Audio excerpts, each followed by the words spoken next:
say hi to everyone in the room and also for all of you who are online. It's been fantastic that you forced to look to the, I think, a very meaningful and exciting panel, academic panel too. I'm Heng Wang, a professor at the UNSW Sydney, and also I'm a co-director of the Herbert Smith Freehills China International Business and Economic Law Center. It's my great pleasure to chair this session with many fantastic speakers today, focusing on the topic of green innovation and harmonization in the crypto finance world. And we would like to, in terms of format, we'll invite the speakers to present their work, and then we'll invite all the audience in the room and also online, of course, to raise your questions, particularly for those online, please use the Q&A session. That would be really great. And also we will have the time for Q&A later after the presentation. And also we'll have some reminder of the timing during that time. And also without further ado, I'd like to, introduce our first two speakers. We have our first two speakers, Mr. Ian Kwek and also Dr. I-Ju Chen. Mr. Ian Kwek is from the Legis Point LLC, and also Dr. I-Ju Chen from University of Birmingham. And then we're followed by the Assistant Professor Stefanie Schacherer from Singapore Management University. And then we'll have the third presentation by Associate Professor Christian Hofmann and also Ms. Lisa Marie Ross, both from the National University of Singapore. And then we'll have the fourth presentation jointly by Mr. Tolly Song from the UNSW Sydney, as well as Associate Professor Jason Grant Allen from Singapore Management University. So without further ado, may I invite Mr. Ian Kwek to speak. Thank you. The floor is yours. Thank you, Professor Wang, for your introduction. Good afternoon to everyone and those on Zoom. I'd like to thank the organizers for giving me the opportunity to be amongst distinguished practitioners and academia. My co-author, Dr. Chen, joins us on Zoom today, and she'll be answering the questions during the Q&A. Central to our paper is the question, what are characteristics of a framework that is ideal for green finance and sustainable development to flourish in, yet resilient to exploitations derivative of uncertainties that come with the climate crisis? Whilst undertaking research for the pro bono group at university, I came across the precautionary principle, which is a notion that action should not be delayed simply because full scientific information is lacking. This language can be found in international environmental agreements, such as the Rio Declaration, and even in the TFEU. To some extent, this means that the governing framework has to be a model that can accommodate certain flexibilities while possessing the authority to hold stakeholders accountable. Therefore, we were drawn particularly to Denmark's success in sustainable development because of its hybrid collaborative model between the government and relevant stakeholders. We endeavored to implement this in the Singaporean context, which includes developing a roadmap to facilitate Singapore's ambitions to share its experience in green finance and sustainable development with developing countries in Asia. My presentation will consist of 5 sections, namely setting out the context and framework of Denmark's collaborative model, outlining certain similarities to Singapore and the proposed roadmap ahead, while addressing the dangers of greenwashing and how the ASEAN taxonomy is an example of regional collaboration, which brings us to the summit of this paper, which is a comparison between blockchain technology and international arbitration. While applying Denmark's hybrid model, the point we are alluding to is that the development of a dispute resolution mechanism will be more beneficial for building a green finance and sustainable development framework in the Singaporean context. From Denmark's success in sustainable development, it is apparent that a successful partnership will increase participation, reward that participation, and develop an appropriate framework to sustain and increase this participation. This is because sustainable development in Denmark was driven from the bottom up, beginning with enthusiasts influencing the process. Eventually, the government had to provide some incentives to encourage this development. This created a hybrid combination of top-down and bottom-up approach. One example is the Green Network, which is a Danish initiative to establish public-private partnerships.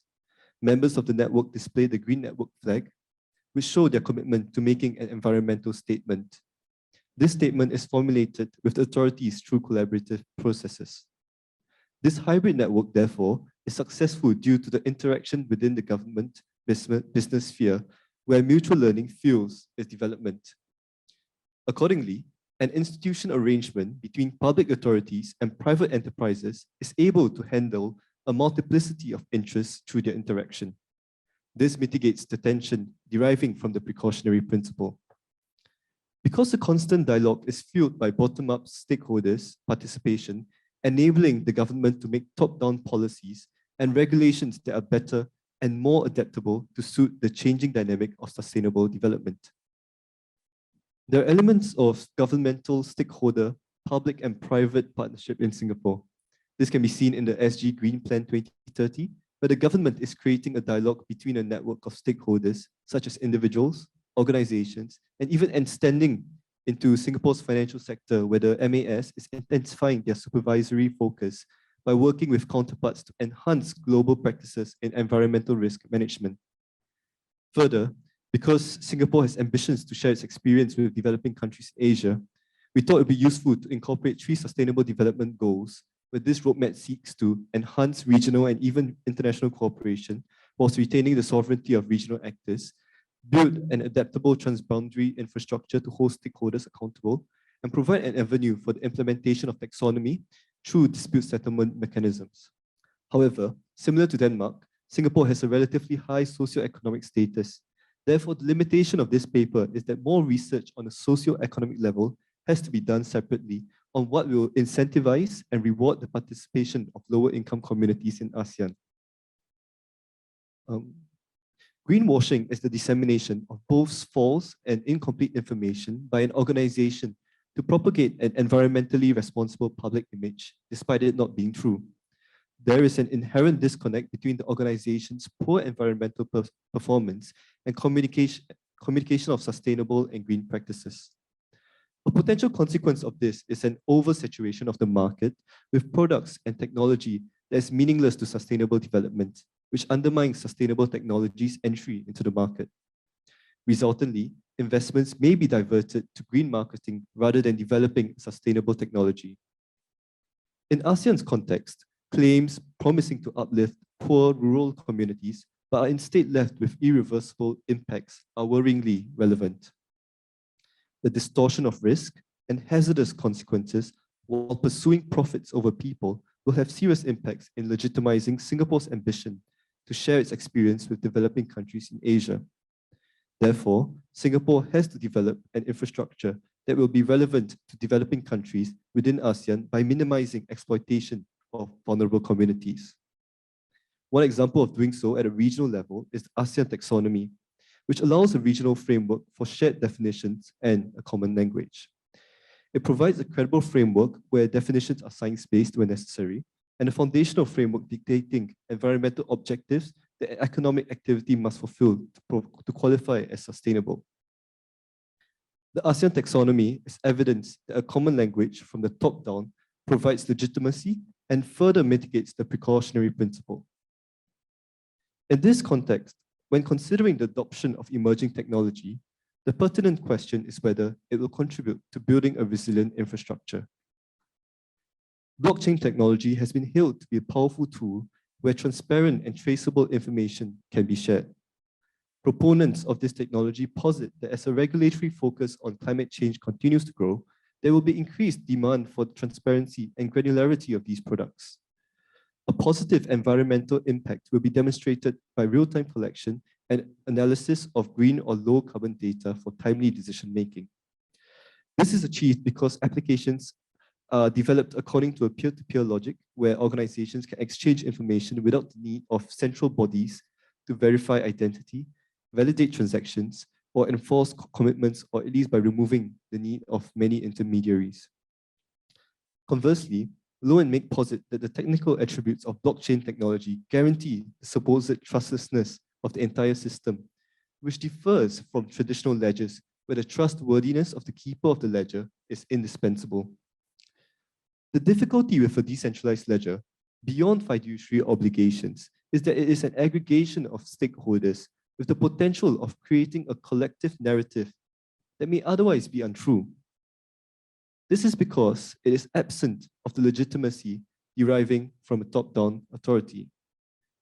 Therefore, to qualify this argument, I think from media's presentation just now, I think if we can regulate or involve governmental actors in open source data sharing, it's a potential move that we can go forward with. Comparatively, including a dispute resolution mechanism such as international arbitration and framework will be useful for Singapore's roadmap, as it will enhance international cooperation, facilitate sustainable and resilient infrastructure development, and strengthen the implementation of taxonomy. Within international arbitration, many sources of law intersect, domestic and international, formal and informal. When lex mercatoria is perceived as a consolidation of international customary laws and norms, it allows the incorporation of the ASEAN taxonomy, soft law instruments, and principles that are agreed upon to be incorporated to provide solutions for complex international environmental issues. Although no awards have been made based on or influenced by sustainable development goals, this analysis of lex mercatoria shows that it is possible for and incumbent on national actors to legislate the inclusion and enforcement of soft law instruments, regional customary laws, and taxonomy. For instance, the model law provides that a dispute shall be decided according with such rules of law, which encompasses the selection of a non-national system of law, such as the lex mercatoria. Furthermore, Kaufman-Kohler posits that soft law are norms which cannot be enforced through public force even if they emanate from state actors. Whilst rejecting the idea of a firm dichotomy between law and non-law, she purports that both hard and soft law exist on a sliding scale in terms of normative strength. At times, soft law treaties may be norms whose contents are too vague or imprecise to be applied through a course of action in court. Accordingly, international arbitration presents the opportunity for an avenue to utilize taxonomy and implement treaties concurrently, if provided for by national public policy. The ASEAN way is purported to be a preference for state sovereignty or non-intervention in domestic affairs of member countries as its approach to solving conflicts or regional problems. Arbitration is intertwined with the presiding seat's legal system and would be ineffective without the supervision of the courts. Therefore, unlike blockchain technology, international arbitration allows stakeholders, regional actors, to retain sovereignty because an arbitral process is subject to the seat's national laws and international conventions to have the enforceability that parties desire. Otherwise, arbitration agreements and awards are dead letters without the backstop of enforcement. International arbitration is thus able to retain the bottom-up and top-down hybrid balanced partnership where it legitimizes the dialogue with and participation of stakeholders while allowing the government to regulate green and sustainable behavior through a transboundary dispute resolution mechanism. This gives Singapore the potential to collaborate with regional partners and create a sustainable infrastructure of holding stakeholders accountable in ASEAN, the ASEAN way. The roadmap in this paper advocates for the participation of stakeholders while diminishing the perils of greenwashing. It is suggested that to prevent greenwashing, the development of arbitration as a dispute resolution mechanism for green and sustainable projects will be more beneficial than implementing blockchain technology. Accordingly, partnerships between the government and relevant stakeholders will be more cohesive and functional. This benefits the interaction between Singapore and the regional fora such as ASEAN, where the development of dispute resolution mechanisms will help enhance international cooperation, facilitate sustainable and resilient infrastructure development, and strengthen the implementation of taxonomy. Thank you very much for your attention, and I'll pass the time now to Stefanie. Thank you very much. Colleagues here this afternoon. And as Heng just said, I'm going to present the ASEAN taxonomy on sustainable finance. So this gives a nice, I think, continuation of the presentation that we just heard from Ian Kwek on what is being done in ASEAN. The ASEAN taxonomy is an instrument that was adopted last year in November, so 21. What I will do in the 15 minutes, what I will do in the next 15 minutes that I have, I will take a little bit more time to introduce taxonomy. So why do we actually have them? Why is this a regulatory approach that is happening all over the world, before coming to why ASEAN actually decided to have a taxonomy. And then we look more into detail what ASEAN has adopted in terms of a definition and classification, so how it actually works, before I conclude with a brief outline on taxonomies in Asia and beyond. So I want to take a step back and remind everybody on the goals of sustainable finance. What do they try to achieve? What does it try to achieve? We have two basic goals. And the first is really to improve the management of financial risk related to environmental and social challenges. As we all know, the current biggest challenge is coming from climate change. The second one is the reorientation of capital flows towards sustainable investment. And especially the second one is the key objective in order to finance the sustainable development goals of the United Nations, as well as to finance the objectives of the Paris Agreement on climate change. Now, regulating sustainable finance comes with certain challenges. One of the key challenges is how to extract, measure, and provide relevant information on ESG, so on investment. Then the second one is how to ensure that comparable ESG information for investors is provided, and so that there is a comparison, and how to avoid greenwashing. We heard about that. That is one of the key challenges. And then how to quantify ESG risks. I'll highlight it here, measure, because the measurement of ESG information is at the heart of the reason why we adopt taxonomies. Taxonomies are classification systems, and they should allow us to understand what a sustainable development is actually all about. So the need for a standardized definition on sustainable investment really is the starting point of a taxonomy.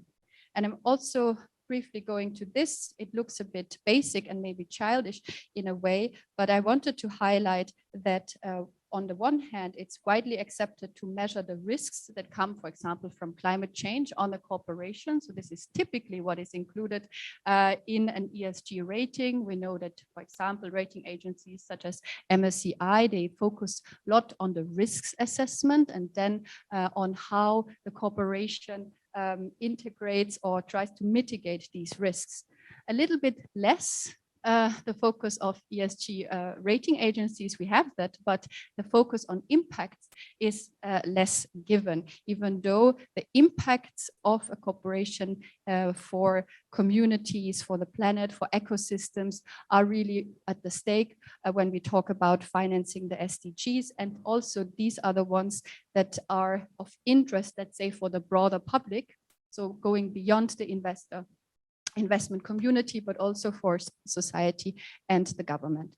And that is where taxonomies come in. I have here a table also just to show you a little bit the differences that we can make in terms of basic ESG rating or measurement, advanced, and then we switch to impact aligned and impact generating. I don't have the time to go through all the points, but key is here that we have basic ESG and advanced ESG that integrate ESG risks. And so they have a single materiality, the financial one. And this is really, as I just said, typically the approach taken by most ESG rating agencies.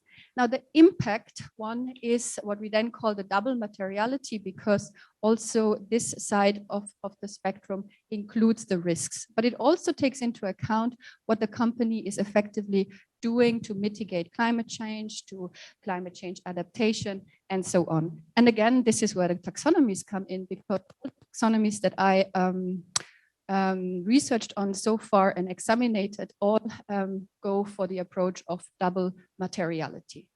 So that shows us that when the public regulator steps in, there is an interest to have both sides, the risks, yes, but also really the impacts. And that brings me now to the landscape of taxonomies. So it's not only ASEAN that adapted this approach, and the Financial Times actually even talks about the scramble of taxonomies that are currently being adopted and initiated. A very early one, you have it here on the slides from 2015, is the Chinese Green Bond Taxonomy, also called the Catalog.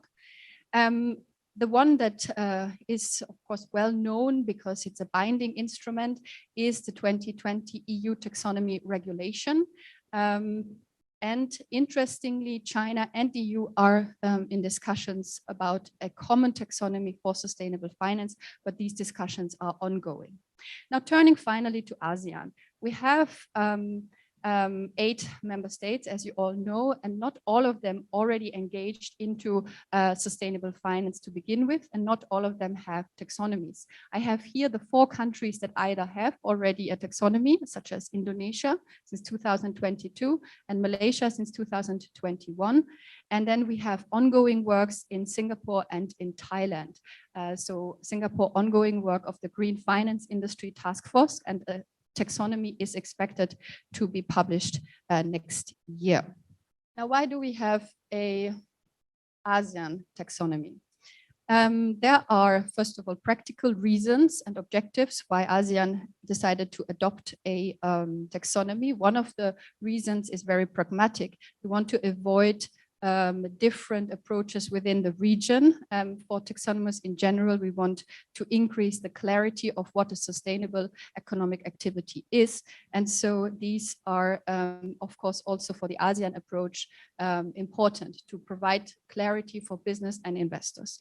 Now, ASEAN, of course, also comes with a political dimension. So also important here is that ASEAN wants to promote sustainable assets within the region and provide an ASEAN voice. So this shows that the whole sustainable finance discussion got really a global governance dimension, in the sense that ASEAN wants to have a voice in the debate on regulating sustainable finance. And lastly, there is an aspect of capacity building within the region, especially for those countries that have not yet regulated a sustainable finance. The scope and the application of the document so far is focused on environment and climate change, and it is a non-binding, also typical ASEAN approach. It's a non-binding instrument. It serves as a guideline for all ASEAN member states. Okay, so now how does it actually work? How does the ASEAN taxonomy define what is a sustainable economic activity? There are a set of environmental objectives. You have them on the slide. The first one's climate change mitigation, then climate change adaptation, protection of healthy ecosystem, resource resilience, and circular economy. Now, in order to be considered as a sustainable economic activity, you need to fulfill one of those objectives. So your corporation has to fulfill one of those objectives. And in addition, you need to fulfill one of the essential criteria. So you do something against climate change mitigations, but at the same time, you should not harm any of the other objectives. And if you harm, you should put in place remedial measures, and then you can still be, and then your activity can still be considered sustainable. So the ASEAN taxonomy then opts for a traffic light approach. We have those activities that are considered to be green if they contribute or enable climate change mitigation, this just as an example, and they do not harm any of the other objectives. You would be considered amber if there is a contribution to climate change mitigation. I took here the example of decarbonization, for instance, but you harm one of the other objectives. And this could be, for example, the example of a mining firm. So battery factory, let's take a battery factory, contributes to carbon neutrality, but we all know that mining harms the environment and might harm ecosystems. So in that way, you distinguish between economic activities that are green, amber, and those that are red are not considered to be actually sustainable. And this is the foundation framework of the ASEAN taxonomy. Interesting also, it is a qualitative sector agnostic screening. So that is important. It's not a quantitative, and it is not specific to sectors. You might say this is very broad and it doesn't give us very concrete definition. And that is why the ASEAN taxonomy then suggests a plus standard framework where member states can go further in their regulation and adopt what is called technical screening criteria. So that is really where then the details are, and everything that really decides upon what is a sustainable economic activity comes. Here we have then sector that are in focus, and ASEAN did a whole analysis of the key sectors for ASEAN based on carbon emission and also based on economic relevance. And my time is running out, but we can discuss later what these sectors are. In my paper, I will give it a little twist and compare the EU taxonomy with the one of the European Union. This just to show you that this is quite similar in the sense that we have the objectives, and the EU has already very precise technical screening criteria for the first two objectives, and the others are to follow by the end of the year. We can also discuss during the discussion the more details about the conditions under the EU taxonomy regulation. But just to conclude and to stretch out the key points that I tried to make in this presentation, is really the ASEAN taxonomy is a starting point of a minimal harmonization between the ASEAN member states. ASEAN doesn't seek to definitely define sustainable economic activity. It gives the leeway to the member states. The other point is, it is interesting to underline and see that taxonomies really opt for double materiality. So emphasizing the importance of the impact to the planet, community, society, and so on. And we should all stay tuned, because there will be a lot of developments in terms of regulating sustainable finance coming from many different bodies, including the newly funded body under the COP26 that will elaborate disclosure standards. Okay, thank you very much. With this, I better stop. Thank you. Thank you so much, Stefanie, for great discussion and fantastic presentation. And same with the first presentation by Ian. And also, now we would like to proceed on to our third presentation. So, may I understand that actually Christian would like to speak first, right? So the floor is yours. I apologize. I wanted to make this very professional, and the result of it is that I constantly have to run back and forth. I just had to unmute myself by running to the wall where the big screen is. So good morning from London to everyone. My apologies for not being in Singapore in person, and thank you very much for giving me the opportunity to join online. Please let me know if there are any issues with the audio. I have a microphone in front of me, but if you shouldn't be able to hear me properly, please let me know. Okay, I assume that is not the case. So again, thank you very much. And my colleague Lisa and I, we would like to introduce the concept in Singapore, or the approach in Singapore, of how to especially regulate crypto assets. And as an introductory remark, we can now, after about 5 years since crypto technology became a big topic and truly started to impact the financial industry, call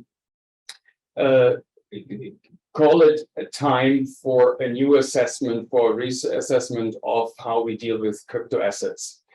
Like other waves of technological progress, crypto technology initially promised to improve the ways in which financial services are offered and executed, but it was quite clear from the start that it also held the potential to do much more than that it could redefine how we understand some basic essentials in finance, such as store of value, of monetary value, transfer of money value, creation and storage of assets, and creation and transfer of asset rights. The sentiment towards these developments were mixed from the start, but in most places the idea prevailed that the new phenomenon should be given the chance to unfold its potential and show that it would prove useful to the financial industry and beyond. Little was therefore done to prevent the creation and trade of crypto assets from growing fast. 5 years into this experiment, we know more about the benefits, but also about the risks and the misuses of crypto technology, and reassessments are therefore underway in many parts of the world. A second wave of regulation is to be expected, and it will have to be more bespoke and address the specific challenges that come with the crypto revolution. Singapore is no exception to this global trend, in line with its general approach that seeks to attract foreign investment, facilitate the establishment of business entities, and support innovative business ideas. It has not stifled the usage of crypto technology and taken a lenient approach to its regulation, as we're discussing in the first part of our presentation. However, in line with global trends, the Monetary Authority of Singapore has signaled that changes are necessary to restrict developments that show no benefits to Singapore's financial sector and to society, and to address the potential risk build-ups in other generally useful areas.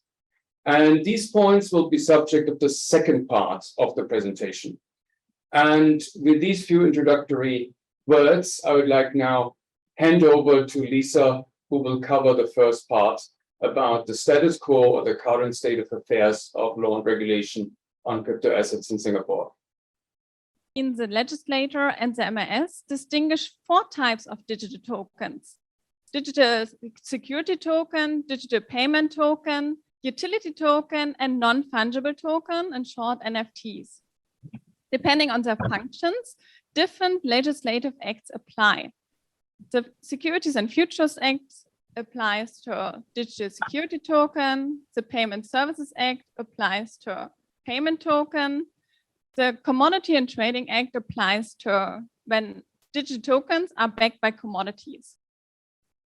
Most crypto assets in Singapore can be categorized as either digital security token or digital payment token, which means that the SFA and the PS Act are the most relevant sources of law. The SFA applies when a digital asset, when a crypto asset serves the same functions as a conventional capital markets product, such as a security or unit in a collective investment scheme. Offers of securities are therefore subject to the requirements that apply to capital markets products. Unless exempted, offerers of security tokens must comply with the retail investor protection measures, such as the prospectus requirements. The PS Act applies when a crypto asset entails the characteristic of a digital payment token. It is important to note that the PS Act does not regulate the issuance or creation of these digital tokens, but addresses the transactions and activities that facilitate the transfer of digital payment tokens. Singapore takes an approach of limited regulatory intervention, focused on the prevention of illegal conduct, in order to support the growth of digital products and services. Digital payment tokens are defined by the PS Act as any digital representation of value that is expressed in a unit, is not denominated in any currency and not pegged by its issuer to any currency, is or is intended to be a medium of exchange accepted by the public or section of the public as payment for goods or services or for the discharge of a debt, and can be transferred, stored, or traded electronically. In line with Singapore's general approach to financial services, it requires a license by the MAS as a precondition for any payment service provider to start operating. Hence, any service provided in relation with digital payment tokens is an activity that triggers the licensing requirements under the PS Act. A glance at the licensing landscape of crypto assets in Singapore demonstrates a limited number of entities that has received MAS approval so far. One reason is that the due diligence process by the MAS takes a considerable amount of time. Since last year, Singapore's legislator has been active to strengthen the regulatory framework of crypto assets. While the PS Act is primarily focused on money laundering and financing and terrorism financing risks, as well as risks resulting from new payment technologies, the amendment contains provisions that will empower MAS to address consumer protection and financial stability concerns. With the Financial Services and Markets Act, Singapore's legislator targets the regulatory lacuna that exist payment services providers that are based in Singapore and offer the services outside of Singapore. They will become subject to licensing requirements. Moving on to the two other types of tokens. Utility tokens are understood as representing a right to a good or services. NFTs are defined by MAS as form of digital token, where each digital token has unique and distinct features that are verified and secured by blockchain technology. NFTs and utility token are, as of now, not included in the regulatory framework of crypto assets, as MAS currently does not regard them as financial product and has abstained from any specific measures targeting them. The courts in Singapore have been also busy in regard to payment token disputes. As we will see in the following, the courts have applied common law principles of contract and property law to digital payment tokens. In B2C2 versus Coin, the court was concerned with the matter whether digital payment tokens may be treated as property that may be held on trust. The court, with reference to the classic definition of a property right, the court, from National Provincial Bank versus Ainsworth, the court affirmed the property status of payment tokens as well as the creation of a trust between the parties. Subsequently, the Court of Appeal reversed this judgment in Coin versus B2C2. Coin raised the issue whether payment tokens qualify as species of property that is capable of being held on trust.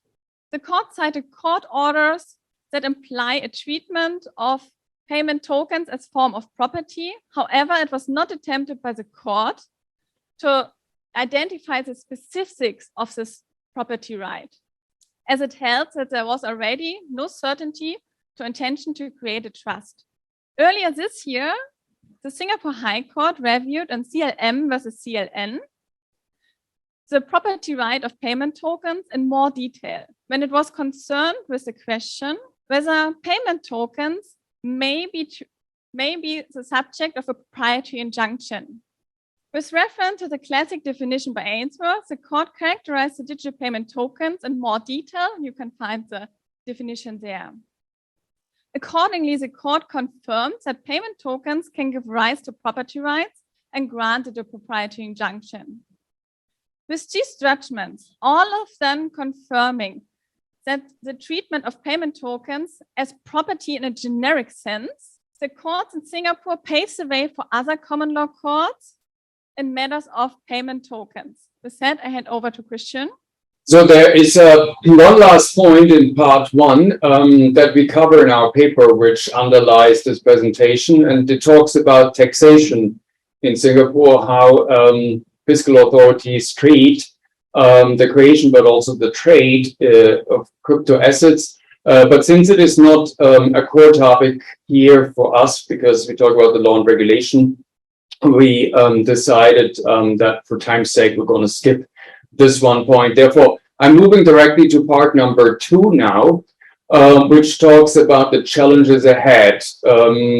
As I said initially, it is time to reassess the situation and therefore to think about a more enhanced, a more targeted set of regulatory rules that deal with the specific risks and all the experience that have been made in the past 5 years. And here, as I said initially, one sees really a global trend to move from the initial regulatory phase, which was generally could be described as pretty hands-off, to a second generation of regulation, which now targets on a risk focused basis the different types of crypto assets that have enjoyed enormous popularity around the globe. The overall attitude has not changed. The belief around the globe still is that this is an important development, an important technological development from which all parts of the financial industry and ultimately the wider society can actually profit. Therefore, we are not going to disenable and totally stifle this digitalization process, but we need to address and contain the manifold risks that come with the creation and the trade of crypto assets. A legal framework, and this is how I would put it, should therefore provide clear guidance for the industry, because in order to really support this development, this is exactly what we now need for the industry. Give the financial industry, give developers of technology clear guidance on what is expected of them, but also to plan ahead in terms of knowing what kind of investments make sense, and that certain innovative ideas will not be killed off by overboarding regulation in the future. And at the same time, we need to instill trust in the public as well if we really want the digital technologies to morph into an integral part of our financial world. Therefore, what now is required is what we have experienced so many times whenever the financial industry experienced changes triggered by technological innovation, that we now need to provide a proper regulatory framework within which the industry can reliably operate. Next slide, please. So what is essential, of course, for the creation of such an efficient regulatory framework is a proper assessment of all the risks that are involved in crypto asset generation as well as trade. And I categorized the risks as follows: the risks for individuals, which are currently certainly the most urgent issue, and I will spend most of my remaining time speaking on those. Just a very short comment on market integrity. As crypto assets morph into a common appearance in financial markets, the effects on the markets must be taken into account, and it must also be understood and treated as a market component which is here to stay. And since they're currently not financial instruments, all these well-developed market integrity principles do not apply to them. And this is why it is possible that celebrities with their tweets can actually heavily impact the price of certain crypto asset groups. And this is something which we should no longer tolerate,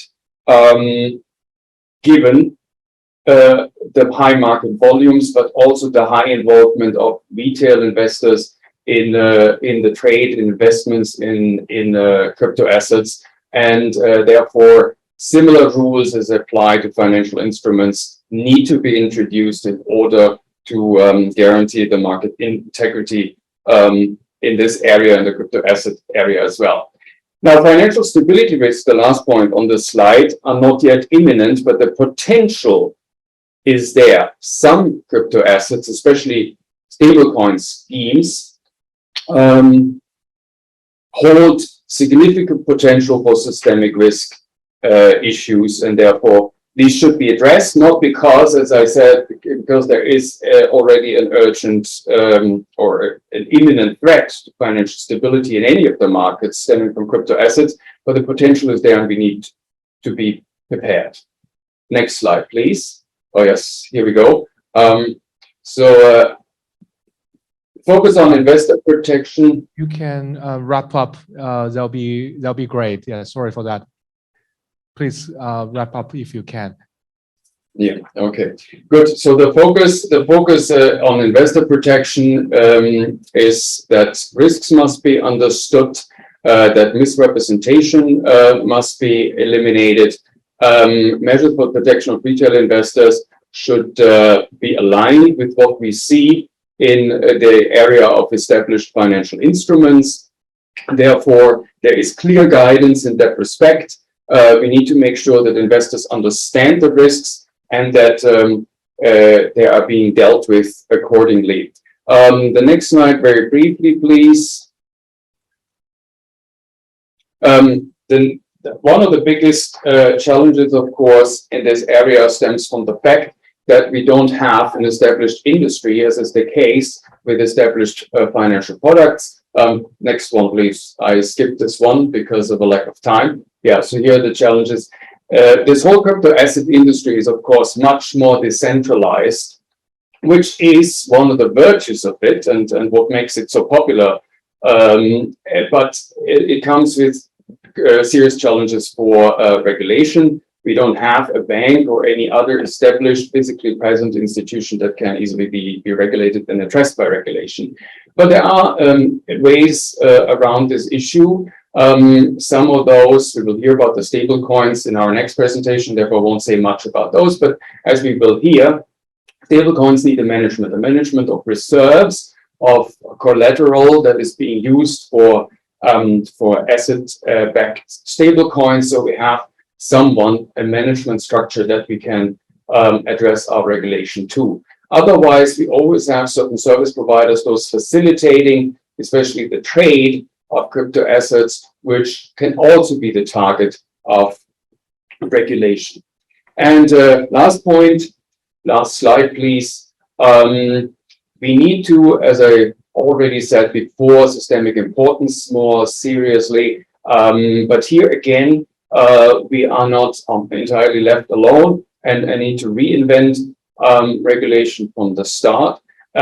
Since stablecoin schemes in particular, but also other types of crypto assets do mimic existing providers of financial services. For instance, stablecoin schemes, really big ones, could at some point morph into something very similar as money market funds. We can find guidance and we need to step by step apply similar principles to these crypto asset schemes as we have been doing it in the more established financial sphere. With this, I want to conclude and I'm looking forward to further questions. Thank you very much for Christian and also Lisa for the fantastic talk and on the very crucial aspects of regulation of crypto assets in Singapore. Would like to now invite Tony and Jason to the floor is yours. Thank you. Hi, everyone. So first want to express my appreciation for the invite to Singapore to speak in front of all of you today. It's a real privilege to do so among so many esteemed colleagues, academics, and industry professionals. So I'm aware of the time and we are running a bit late, so I'll try to address the core points of our presentation. Today, together with my co-author, Dr. Jason Grant Allen, see him up there, we'll be talking about our paper about stablecoins. What we're seeking to do is really explore the concept and draw out its many nuances. Questions like, why are they called stablecoins? Why not crypto dollars, like one prominent industry advocate, Nick Carter, termed them in one of his first papers to investigate the phenomena? Questions like, what is driving their exponential growth and why the sudden attention? Are these the next evolution of money? Can they change the plumbing of global monetary systems, which have today been effectively static since the removal of the gold standard from the USD in 1971?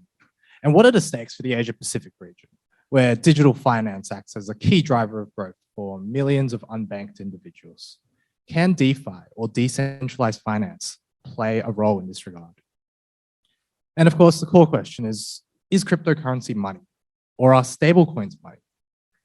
This is important for lots of reasons, like tax, insolvency, but the point of our presentation is for regulation. And that's where I want to start, and perhaps that's the key point of our paper, that when it comes to stablecoins and regulation, We argue the map is not the territory. In other words, the word is not the thing, encapsulating the view that people often confuse conceptual models of reality with reality itself. Buddha actually said the same thing. See the true nature of reality for what it is in front of you. And reality is not static. It is in a constant state of flux, and that is what stablecoins are. They are, from a narrow technical perspective, evolving every day as they collect data. But perhaps more significantly, as a technology, they are dynamic. It's not like, for example, paper money, which has been invented and nothing has really changed over the years other than perhaps more resistant types of polymer being used as a material. No. Because of their nature as cryptocurrencies, they are built on top of blockchains, and things are being built on top of them every day. Blockchains themselves are evolving every day. Crypto to me is technology with finance, not finance with technology or fintech. Tech is the base layer of infrastructure, and that's significant. Look at the top companies in the world by market cap, and they're all tech companies. But the problem with those is centralization. That's why Satoshi's solution of decentralized tech is so beautiful. The potential to bring societies together and create more equal, better living standards. Of course, the danger is when people seek to exploit that vision for their own personal financial gain and greed. And we do see that in the space constantly. Often we see these Ponzi-nomics appear in these coins, and stablecoins are no exception. Stablecoins are being created every week. Some have exceptional technology, true innovations. Others spend more on their marketing budget than R&D. The important thing is each of them is novel in their own way, mixed matches of different architectures, functions, and stability mechanisms. So we say to meet this variety and diversity, you cannot simply rely on taxonomies of predefined narrow categories, because by the time your taxonomy comes out, it will already have become outdated because something released that already sits outside your categories. And so what we need for effective regulation is a characteristic-driven taxonomy that can accommodate the novelty, hybridity, and dynamism of stablecoins over the time. So that begs the question, what characteristics do we use? Well, we return to first principles on the three functions of money and base it on that as a medium of exchange, as a unit of account, and as a store of value. This provides a more resilient taxonomy that can scale alongside evolutions in technology. But first, taking a step back, despite what we've said about the difficulties of definitions, what is a stablecoin and why all the recent attention? Well, since the launch of Bitcoin in 2009, all holders have faced a problem, a dilemma. No one who believes that the future value of Bitcoin will, for example, be higher wants to spend it, lest they suffer immense regret, as we see with the infamous pizza Bitcoin transaction, right? Conversely, no one wants to accept Bitcoin as a mode of payment due to its volatility. And so stablecoins arose as an answer to that volatility. So I don't have time to go into detail of all five of these, but one point I want to make that is perhaps often overlooked and relying on my own knowledge and background as a trader is that the literature to date has really emphasized stablecoins' function as a native flight to safety asset. But they actually serve a dual function. They don't just act as the user's safety asset at bottoms, but they also act as leverage assets at tops of market structures. They thus have this unique importance to the operation of the cryptocurrency space at both market tops and bottoms. So in November 2021, the cryptocurrency industry hit 3 trillion market cap for the first time. Since then, it's retraced to 1 trillion or so, and stablecoins played a monumental part in that. In building the staircase up with immense amounts of leverage, but also taking the elevator down. So, and you can see that with the growth in stablecoins before it was in the previous slide. And the other drivers are DeFi. So you've got stablecoins being used as collateral for a more stable means of yield farming and to prevent impermanent loss. Then retail investors all came in. You saw people putting their entire savings in stablecoins, and also the whole idea of stablecoins being an alternative to offshore dollar markets. And finally, as a sovereign hedge in places like Venezuela, where you can't trust the sovereignty, the monetary sovereignty of a nation, so you turn to alternative means to protect your own store of value. And then the stablecoins are an institutional gateway. So you see things like JP Morgan coin and PayPal's releasing a coin and that sort of thing. And it was seen as a more easy way to expose yourself to crypto without participation. And there was a lot of participation in lending and liquidity pooling for stablecoins there. And lastly, you've got Libra and central bank digital currencies, which was this wake-up call and rethinking of global monetary arrangements. And now we move on to the function of money. And since Aristotle first defined it, it's really three things. It's a medium of exchange, money is a unit of account, and a store of value. So medium of exchange means that you can transfer value in a payment system. Unit of account, you have a quantifiable measure of value as a common metric.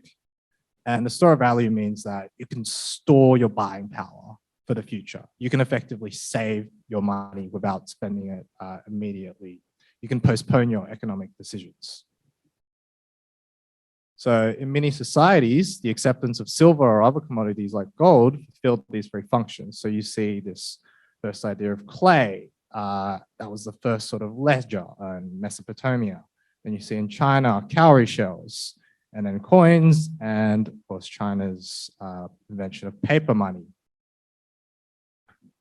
So the next question is cryptocurrency money?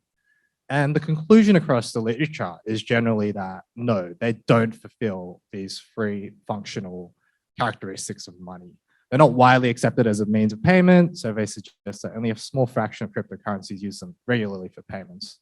And also they may not be frictionless because of high gas costs and transaction fees, and also long finality. It can take an hour for transactions to confirm on Bitcoin, for example. But what about stablecoins? Stablecoins are interesting because, as I mentioned, they try to address all of these previous shortcomings that have made cryptocurrency not really viable for money, mainly the volatility. But the problem with stablecoins is really just the term itself. And you have, you have stablecoins, a variety of different taxonomies being used to describe them. So some academics have even argued that stablecoins are acting as unregulated banks, but we argue stabilization mechanisms might result in structure and business models which are entirely different to unregulated banks. So many of these problems with analysis like this are because of oversimplified taxonomy, using the term stablecoin as a sort of catch-all to include all variety of stablecoins. In practical terms, different regulations slice the pie in different ways. So we argue for a characteristic-driven taxonomy. So you look at everything together. Each part of a stablecoin can serve one function of money. So a token can be used as a medium of exchange, right? A unit of account is the peg. And really, that's where a lot of this confusion is, because many people conflate the peg, the unit of account, as a store of value, as the backing. But if you consider them as distinct concepts, it actually clears up a lot of the confusion when you actually try to categorize these sorts of things, right? Because you can actually have wrapped Bitcoin as a stable coin. The peg is to Bitcoin, right? As long as you have the store of value, then, and it's properly backed, then the peg is still a peg, right? It's still Bitcoin. And I'll move along. So the stablecoin trilemma, this is the problem that you get. You have to compromise between these three important, design mechanisms or dimensions of a stablecoin. And this is a holy grail, or the philosopher's stone of crypto. No one has been successful in bringing all three of these together.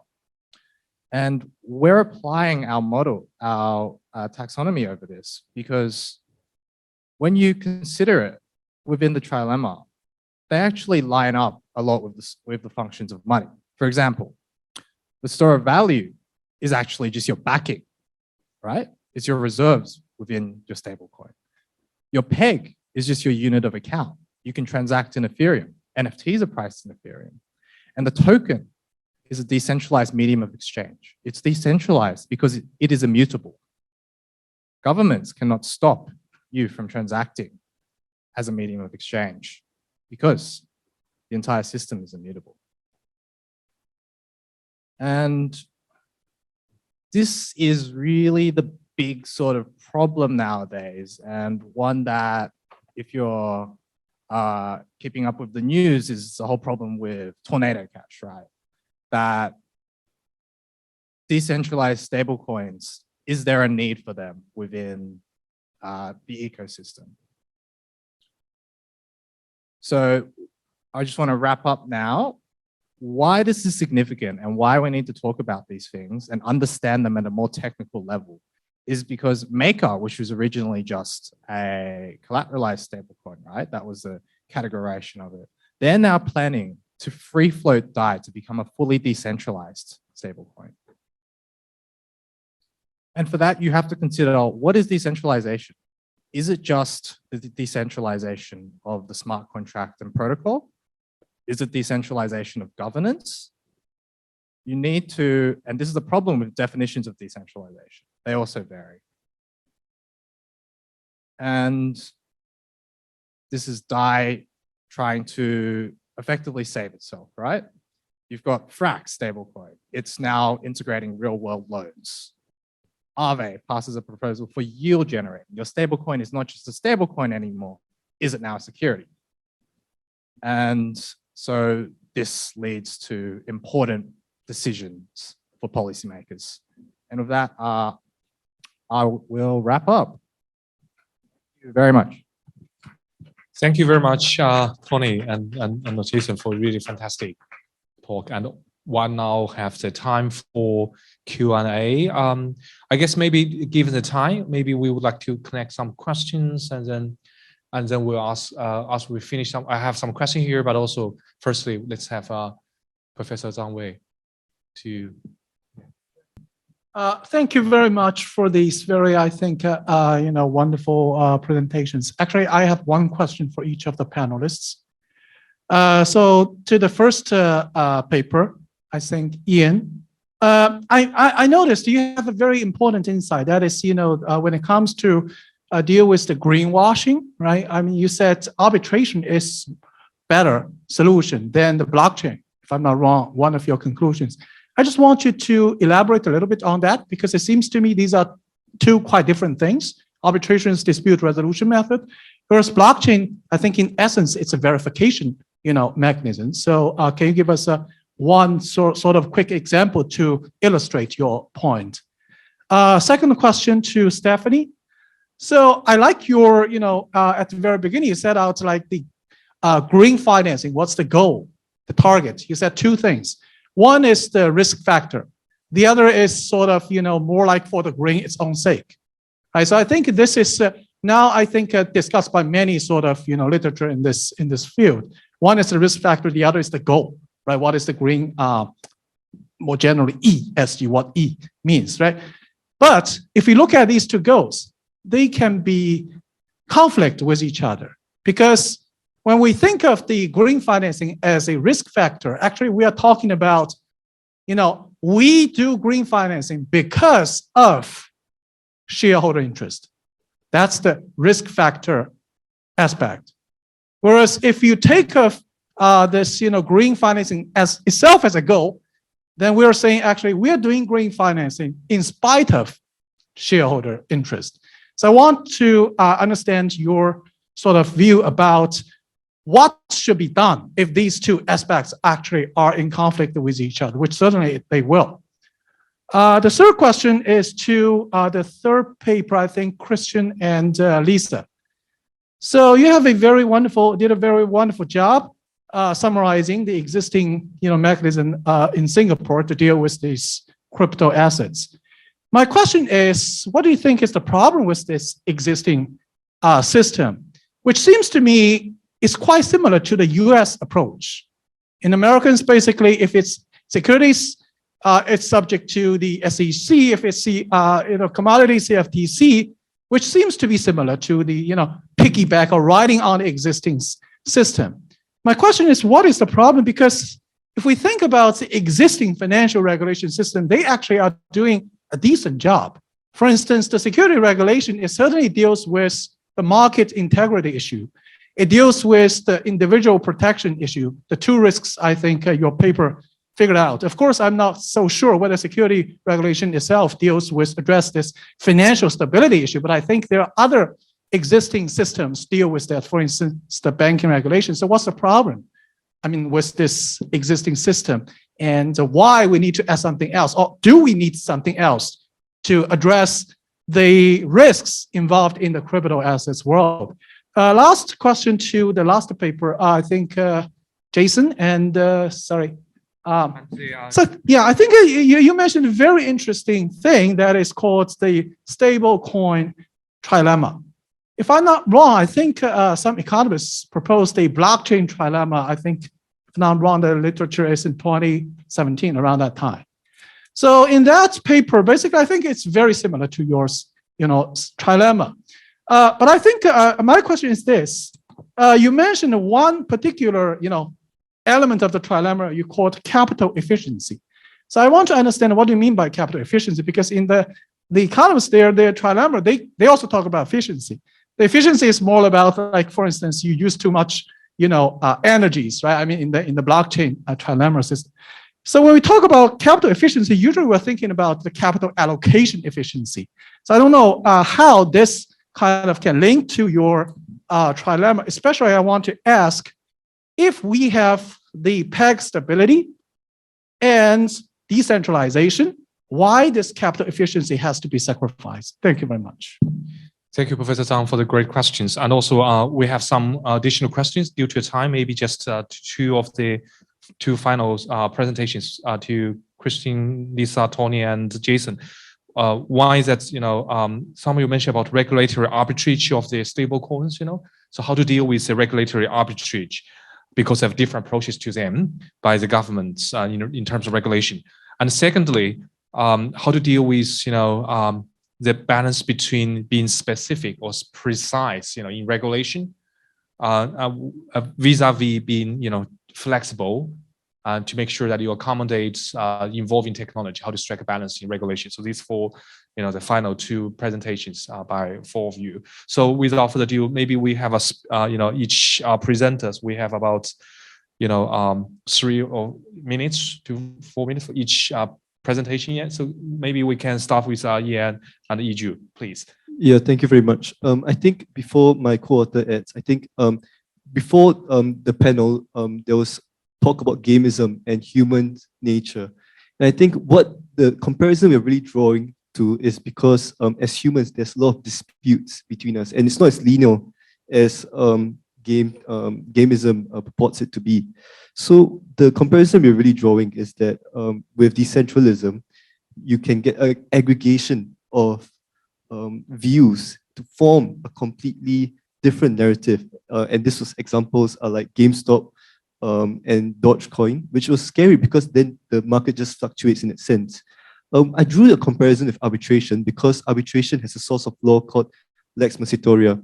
And Lex Mercatoria has been under criticism about being a decentralized, outside national laws approach. And I think in the paper, we really explore how viewing Lex Mercatoria as a combination of international customary laws and norms, in that sense, we will be able to incorporate taxonomy, agreed upon principles within a regional setting or within a national forum to apply it to solve very complex climate change issues. So that was the comparison we're trying to allude to. I'm not sure if my co-author wants to add anything here. Thank you, Ian, and thank you, Professor Wang and Professor Zhang. This is I-Ju Chen. I'm sorry I cannot be there in Singapore. So drawing upon Ian's comparison conclusion, I think first of all, in Singapore in 2019, they published the Green Finance Action Plan. One of them is to encourage harness technology to innovate sustainable finance. That's why we look at which is decentralism, that's blockchain technology. So we evaluated whether it's actually a doable instrument to encourage more sustainable financing or sustainable investment. Then regarding why we wanted to, be ambitious to build a regional dispute resolution in relation to sustainability sustainable finance. I think there are two main reasons. First of all is the ASEAN structure. So the infrastructure in 2004, ASEAN published the Enhanced Dispute Mechanism Protocol. And then in 2009, ASEAN also have a comprehensive investment agreement. So now the delegates in ASEAN, they wanted to have a dialogue between this enhanced dispute mechanism and investment. We all know that there's an increased trend regarding inclusion of dispute resolution mechanism since CPTPP or recently RCEP to make investment tribunals, investment disputes to further strengthen, to avoid any environmental problems or to actually enhance environmental climate change positive impacts. That's why our paper focus on the second point is to build up a regional, arbitral practice or tribunal, but led by Singapore. So that's why we think the regional arbitration tribunal could be led by Singapore by actually combining top-down. There will be the government of Singapore or neighbor member states in ASEAN to work together to actually network their national laws or to let the environmental dispute parties to decide which one to be the governing approach. Then also bottom up, with that for example, if it's greenwashing, the problem is usually might be the environmental activists or consumers. They claim that that's actually the misleading advertisement, so their investment is not actually environmentally sustainably friendly. So that's why having a kind of a binding dispute resolution mechanism, which is drawn from some international arbitral practices, we think this is actually a good approach to reflect on a combination of top-down and bottom-down approach. And I hope this answers your questions. Thank you. Thank you. Thank you for the answers, and that's really helpful. So now maybe we can move on to Stefanie. The floor is yours. Thank you. Thank you very much for the question. That really points to the heart of the difficulty of green transition, the financial viability of a corporation, and to what extent it should be, in a way, I tend to say, even punished for having a negative impact on sustainability issues, such as the climate, such as ecosystems, and so on. If you are an extremist for climate change mitigation, you would say there should be de-investment from certain companies, especially those, of course, we target the fossil fuels here, there should be de-investment.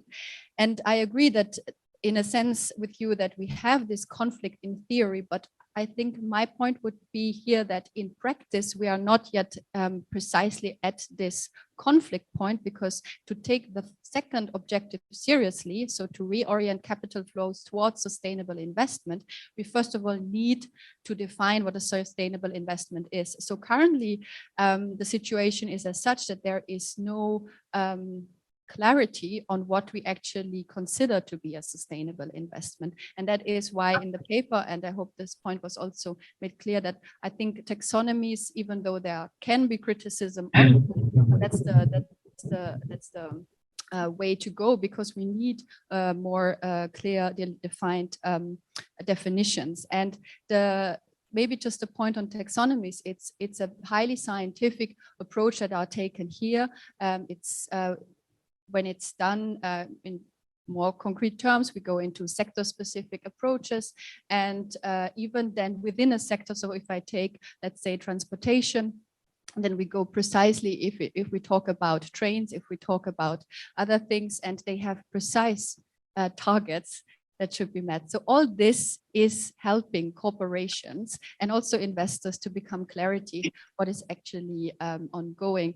And I think the taxonomies, as I said, also help to have not this single side of only the environmental or climate change risks factor, but really also have the focus on the impact. And once we get there, then we can discuss the conflicts that will probably come up. Yeah, thank you very much. Thank you very much, Stefanie. Now we'd like to move on to invite our Christian and also Lisa. Thank you. I think I will take the question because I was talking about visions for the future. And it is absolutely correct what was said, that the world is in all its parts in more or less the same situation. The exemption are only those parts of the world where crypto assets have practically been banned. Everywhere else, where it is seen, as I said initially, as an innovative technology, we are having a problem, because indeed regulation for the past years has focused on tokens with securities-like features and ignored everything else. And the crypto winter, as it has been termed, that we're currently in, causes massive insecurities among the industry and among all parts of the markets, who wonder, what's the future going to look like? Are we going to see, I'm sorry, failures like the one that just happened with Terra Luna on a regular basis? Are we going to see volatility in cryptocurrencies as we have seen it since the start of this year? Or will there be a more reliable framework so that the industry can plan, and especially investors face a certain amount of security? Therefore, I would say the current regulation is doing a terrible job, because it focuses on one type of crypto asset alone, whereas the music plays somewhere else, which is cryptocurrencies, meaning tokens which are used for payment purposes, stable coins which are being created for a whole variety of purposes. And this is where regulation needs to move in. And indeed, and that was the other point that I made, Singapore is not alone in currently reconsidering its approach to regulation. This is a worldwide development. The EU is the most advanced. We will see a regulation coming into force rather soon. It can be predicted. The UK is stepping up in all parts of the world. Actually, we're seeing this. And what are these regulatory approaches that we're going to see?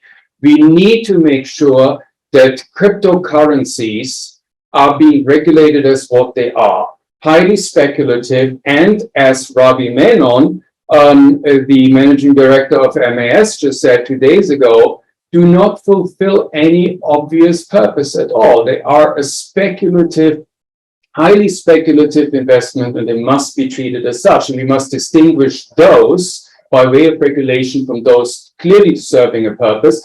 Many of the stablecoin schemes, especially those that want to facilitate wholesale transfers of payments, serve a good purpose. Many of those are just e-money in a new form, you making use of digital technology. They serve a very good purpose as well. But they all need to, and this is the second point that I was asked about, regulatory arbitrage, they serve a clear purpose. And we need to regulate them very closely to pre-existing types with which they now compete, because otherwise we do actually disadvantage more established and more highly regulated types of monetary value, types of store of value, types of facilitators of trades in securities, trades in financial instruments, and in the future as well, trades in crypto assets.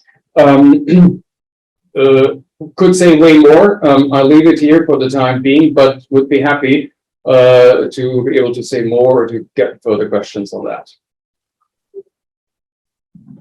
These are just being a quick one.